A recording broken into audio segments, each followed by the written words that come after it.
Après la traversée de l'Espagne et du détroit de Gibraltar, les voilà au Maroc, le pays qui va les accueillir toute cette semaine. Comme toutes les deux, on a déjà pas mal d'activités. C'est vrai qu'il faut qu'on se mobilise, qu'on rencontre les gens, qu'on leur explique pourquoi on s'engage, ni pas faire un 4x4 comme ça, mais vraiment un engagement profond et sincère. Le Trophée Rose des Sables est un rallye d'orientation et pour partir sur un pied d'égalité, tous les véhicules passent à l'étalonnage. Aujourd'hui, on sait qu'on va vivre cette aventure ensemble. On se voit plus, on échange plus parce que le tout, c'est que vraiment on apprenne à bien se connaître avant de vivre cette aventure. On sait très bien déjà, on sait qu'il va y avoir des clashs parce que ça va être tendu, parce que ça va être difficile. Ce soir, les filles découvrent leur premier bivouac. L'ambiance est calme.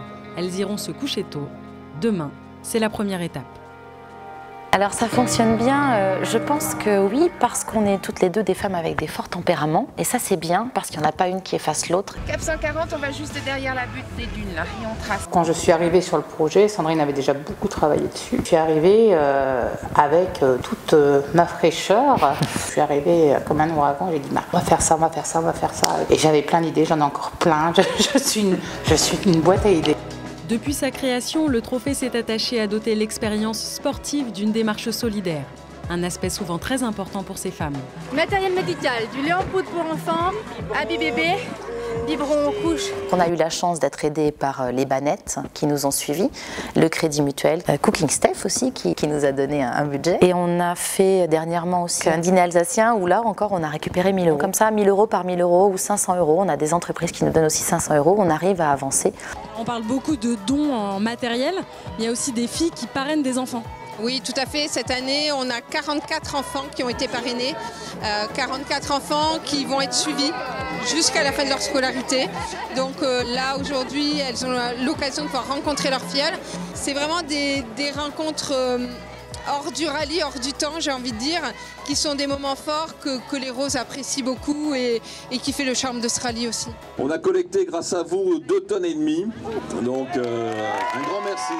Il y a beaucoup de démarches auprès de partenaires pour tout ce qui est équipement pour les enfants, le matériel scolaire, les stylos, du matériel médical. J'ai eu un contact cette semaine d'une entreprise qui fait des fauteuils roulants. Chaque équipage se doit d'apporter au minimum 50 kg de matériel. Il y a des vêtements, ce sont des produits d'hygiène, gel douche, shampoing, des jouets, du matériel médical bien sûr, mais pas de médicaments, hein, bien sûr.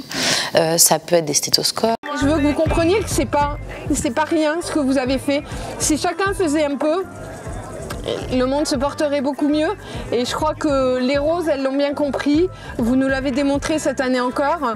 Et j'espère que vous serez encore très longtemps derrière nous pour nous aider à porter ce projet, à rendre tous ces petits bouts de choux heureux, à les faire évoluer. Et moi, mon but, c'est un jour ne plus avoir besoin de venir ici. Ou alors venir en tant que touriste, mais plus pour travailler. J'espère que je le vivrai un jour. C'est mon rêve.